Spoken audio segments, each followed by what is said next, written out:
Bismillahirrahmanirrahim. Elhamdülillah ve salatu vesselamu ala Resulillah amma ba'd. Birinchidan o'sha ulug' yerga borib kelgan bordlarimizni Alloh taolo umralarini qabul qilsin. Alloh barcha musulmonlarga o'sha qasiyatli ulug' yerga boruga bärini nasib etgan bo'lsin. Bu safar umra deb ataladi. Ulkan safarda hajlik deb ataladi. Bunun jay tildik ma'nosining o'zinde biz uchun ko'plеген narsalar жатыр. Jay onun shariatdagi ma'nosi jay tildik ma'nosi. Umra deymiz va kishi qajliq deymiz. Umra degan umra ayn mim rod uch harfdan quralgan. Umra degan imara degan so'z. G'imorat deydi u bizda g'imorat, zdaniya. Zdaniya bir ikki etaj, bir etaj zdaniya. Sonra g'imorat deydi, imara deydi sonra. Bu safarga umra deydi. Ikkovi birdek, ayrilmasi yo'q. Tek bir alif qana ortiq bo'ldi. Bu umra o'sha safarda kishi qajliqni nega umra deb atadi? Nega jangda quru degan ma'no? G'olimlarimiz aytadi. Umraga kishi qajliqqa borgan odamning diniy umrindagi qurilishi boshlandi endi. Diniy qurilishi boshlandi. Al haj degan so'z, qajliq degan so'z ol aynalu degan ma'no. Qajliq degan so'zning 5 ma'nosi bor. Жалпы so'ning bir ma'nosi aynalu degan. Yani tavof degan siyaqti aynalu degan ma'no beradi. Жыл degan ma'no bor. Har jil sayin aynalib kelu degan ma'no bor. Haj deganning. Hijajun degan ma'no. Haj degan sol aynalu degan so'z. Endi кейбір vaqtda sol bir естіп жатамыз, umraga borgan odamga qajliqqa boru mіндет farz bo'lib qoladi, бармаса күнәһар болады. Бұл сөздің негізі жоқ, бірақ бұл мына сөзден пайда болған. Умраға барған кісі ол діни өзінің өмірін құрды. Енді кез келген адам бір ғимарат құрғаннан кейін ол айналып кету керек, аяққа тұрып кету керек. Сол енді ол өмірінде діни өмірінде сондай бір қалыптастырды ма, енді соны алға айналдырып кету ол қажылық болады. Қажылыққа барғаннан кейін ол адам өмірдегі шариғаттағы өмірін енді айналдырып алды ол адам. Алланың алдында ол адам бүкіл құлшылықтарынан, парыздарынан атқарған болып есептеледі. Сол үшін осы умраны кіші қажылықты умра деп атаған себебі сол. Енді бұл жерде қажылық пен умраның ішіндегі сырлар, оның ішіндегі хикматтар, жасырын болған көп адамдарға ол өнеге болған нәрселердің барлығы өте көп, қиямет күнге дейін ашыла береді ол нәрселер. Бірден қиямет күнге дейін ашыла береді. Әрбір жер қасиетті. Умраның әрбір жері қасиетті. Сол үшін пайғамбар саллаллаху алейхи ва саллям хадисте айтты: "Фастаксиру минат тавафи бил байт". Сендер мүмкін болса Каабаға барып, қажылыққа осы ұлық сапарға барып, көп таваф қылып, көп қажылық қылып қалыңдар. Умра болсын, қажылық болсын, осы сапарға барып қалыңдар. Фа иннаху худима марратайн. Бұл Каабатулла, білесіздер, жаңа таваф қылып жатқан Каабатулла 2 рет бұзылған ол. Түбіменен 2 рет бұзылған. Ал бұлай бір стройка болып ішіндегі аз-маз жерлері өзгеріс болған, ондай көп болған. Ал бұзылып қайттан құрылуы тарихта 2 рет болды. Ва юрфау қобла айятия салис. Енді 3-ші рет бұзылатын болса, Алла көтеріп кетеді деді. Осы Каабатулла 2 рет бұзылған. Жер пайда болғаннан бастап, осы күнге дейін Кааба 2 рет бұзылды. Енді 3-ші рет бұзылатын болса, Алла көтеріп кетеді болды. Ол кезде көтерілгенде Құранда көтеріледі, уже қиямет басталады деген сөз. Қияметтің кезі деген сөз. Сол уақыт келгенге дейін фастакфиру минат тавафи бил байт. Көбірек сол сапарға барып, сол осы сапарларını көп қылып қалыңдар дейді. Өздеріңіз байқасаңыздар, мына жыл сайын осы умра болсын, қажылық болсын, қиын болып жатыр барған сайын. Қаражат жағы да көбейіп баратыр. Былтырғы қарағанда биыл қымбат. Одан алдыңғы жыл одан да арзан еді. Жыл сайын қымбаттап бара жатыр. Жыл сайын қиыншылықтар көп туылып жатыр. Жыл сайын жаңа шарттар көбейіп жатыр. Пайғамбарымыз осы нәрсенің барлығын сол кезде айтып кетті. Қашан қолдарында бар кезде сол сапарларды көп қылып қалыңдар. Bir рет болсын қылып қалыңдар, кейін ол Алла Тағала көтеріп кетеді. Сол кезде сен қала алмай қаласың деп. Ғұламалар хадистің мағынасына мына бір пайғамбардың мына бір сөзін алып келеді. Аулыма янзилу рахматуллахи азза ва джалла илал ард Алла Тағаланың рахматы, Алланың мейірімі ең бірінші жерге түскен кезде, ең бірінші әліл харам. Харам болған адамдарға түседі. Харам деген қаны харам, абыройы харам, мал мүлкі харам. Яғни былайша айтқанда мұсылман. Мұсылманның қаны харам ғой, тиісуге болмайды. Оның абыройы, ренжітуге, көңіліне тиюге болмайды, харам. Оның мал мүлкі харам, оған тиісуге болмайды. Осындай, былайша айтқанда, қысқаша айтқанда, мұсылмандарға бірінші Алланың рахматы түседі. Одан кейін сол мұсылмандардың ішінде ең бірінші кімдерге түседі десе, ең бірінші сол әл-харам мешіттерге. Әл-харам мешіттерге түседі. Ең бірінші Алланың рахматы, Алланың мейірімі. Ал сол әл-харам пайғамбар саллаллаху алейхи ва саллям хадисте айтты, білесіздер, ла ташуддур рихал илля иля саласати масажид.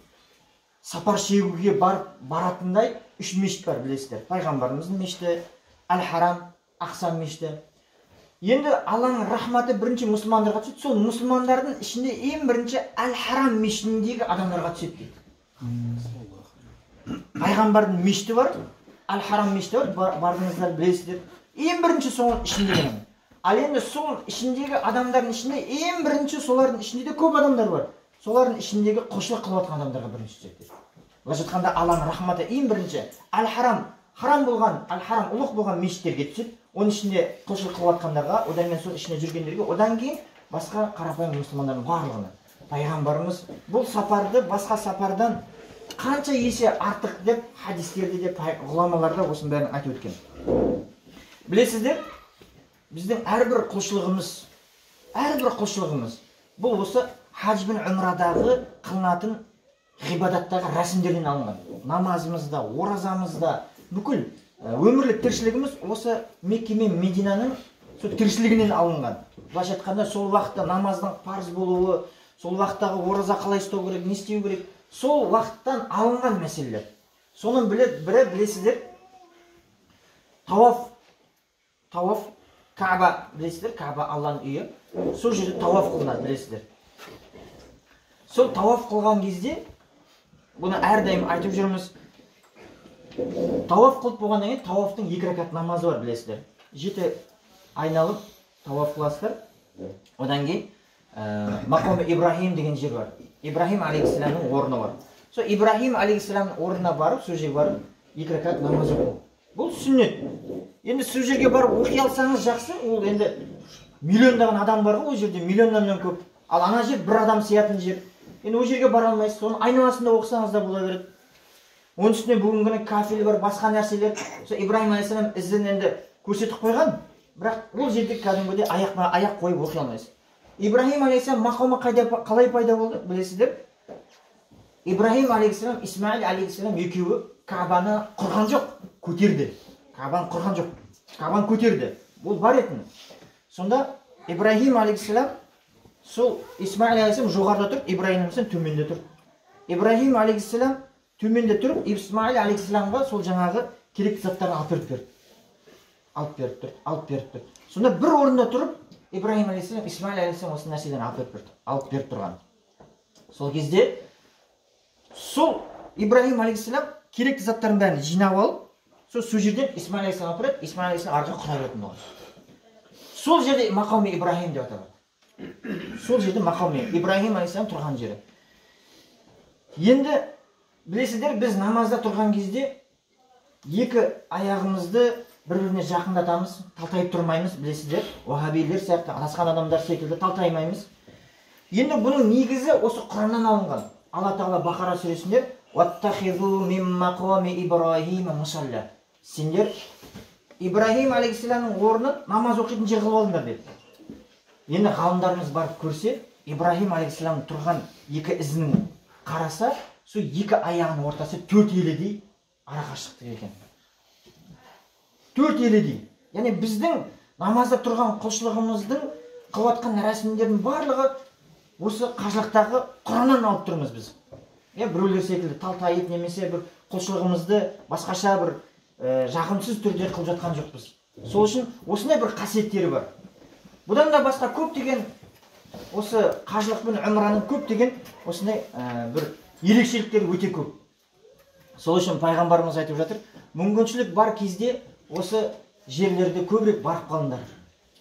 егер көп рет бара алмасаңдар да өмірлерінде бір рет болсын барып қалыңдар. Әрбір адамның жүрегіндегі армандаған, аңсаған бір арманы болу керек осы ұлық жерде. Пайғамбардың мұбарак болған аяғы тиген жерге менің де аяғым тисін.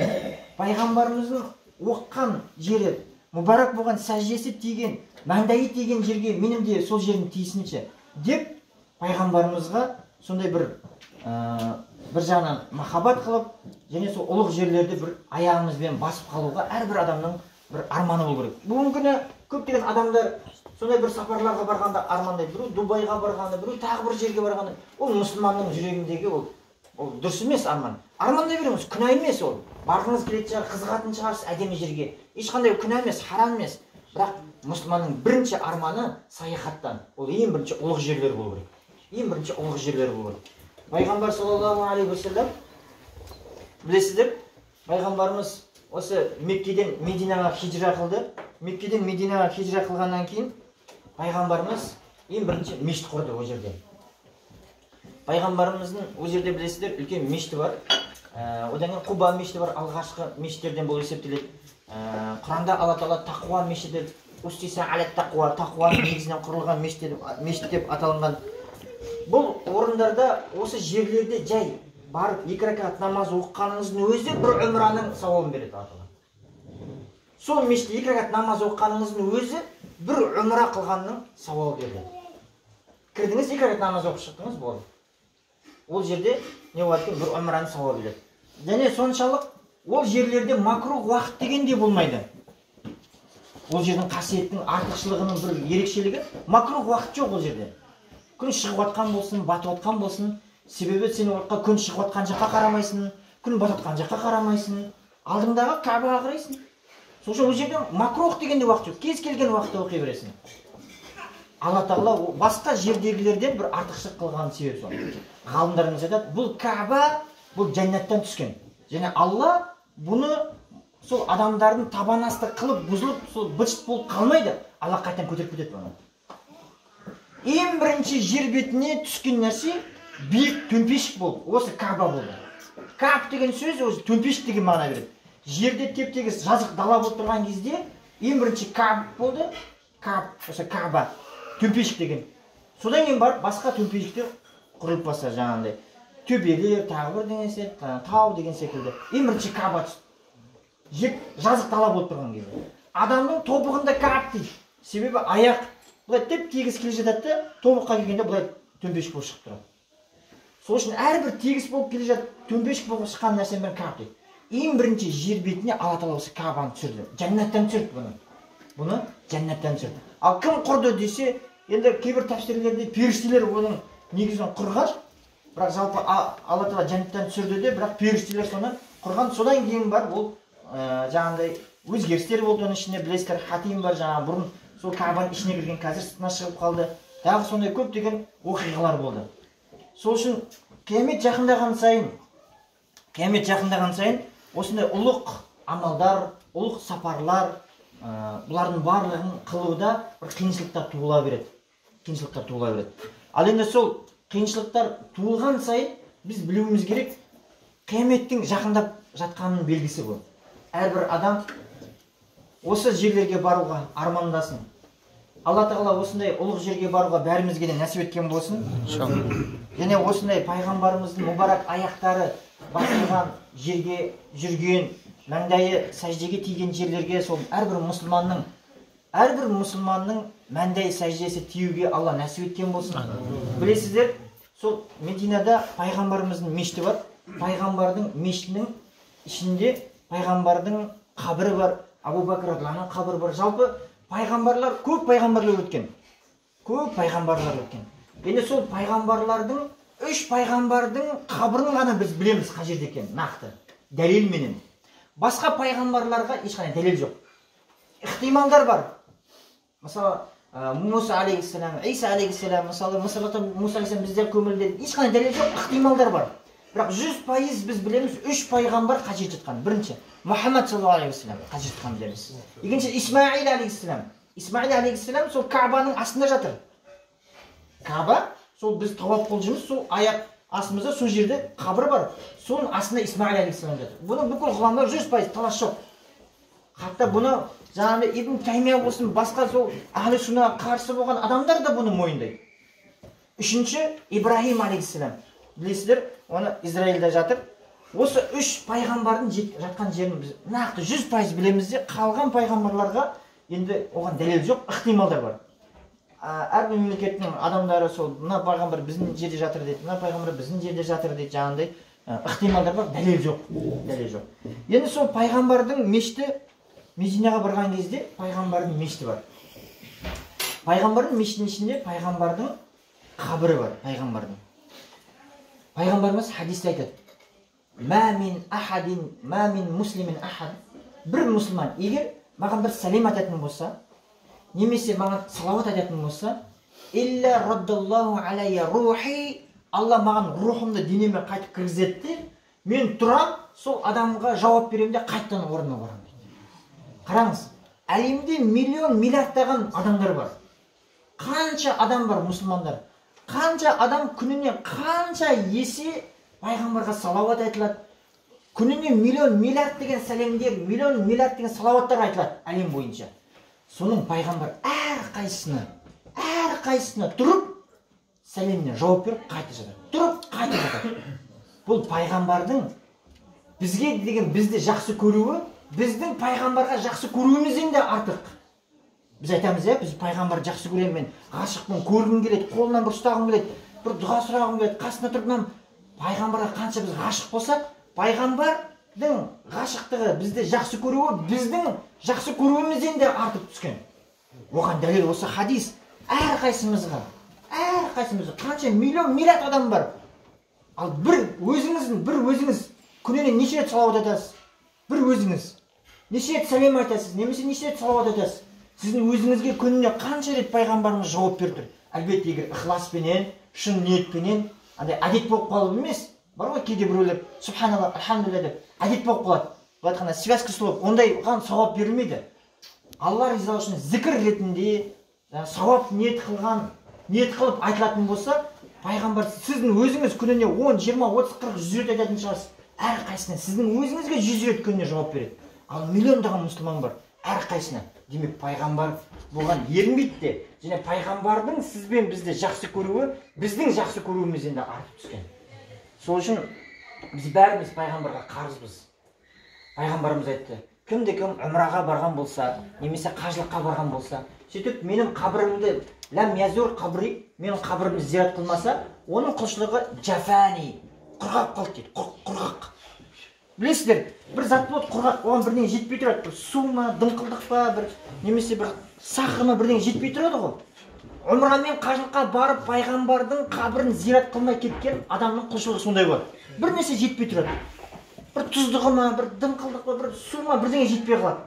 Құрғақ болып қалады ол адамның құлшылығы дейді. Сол үшін сол умраға, қажылыққа барған адамдар пайғамбардың қабірін барып зиярат қылады. Әлбетте ол жерде пайғамбарымыз жауап береді. Алла Тағала сол ұлық жерлерге баруға бәрімізге нәсіп еткен болсын. Алла Тағала қиямет күні сол пайғамбардың қасына тұрып, сол пайғамбармен бірге жұмаққа кіруге Алла бәрімізге нәсіп еткен болсын.